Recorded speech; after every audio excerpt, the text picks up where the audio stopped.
guys! Ayan na tayo na naman. Magpa-vlog na naman tayo. So, i-discuss natin kung ano nga ba ang mga plants. First, ang plants, di ba, may mga parts. Ang first, roots, stem, second yung stem, guys. Okay? Flower, third.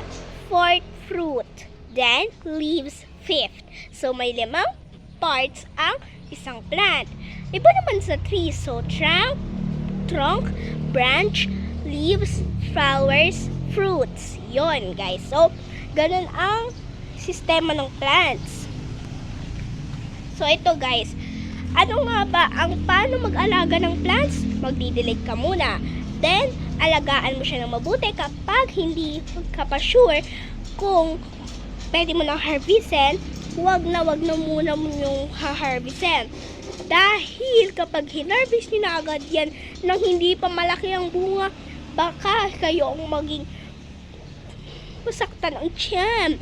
So guys, ayan yung mga plants namin guys. So, kitang-kita nyo naman guys, ang lalaki na. So, talagang ganyan dapat kalaki ang ating mga plants. So, hindi dapat mapapabayaan ang paglaki ng plants.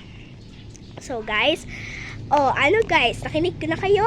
So, bukas, i-discuss natin kung paano tumubo ang isang papaya. So, see you tomorrow. See you on my vlog. And me and my mom, TV. Mwah! Subscribe, like, and share my video.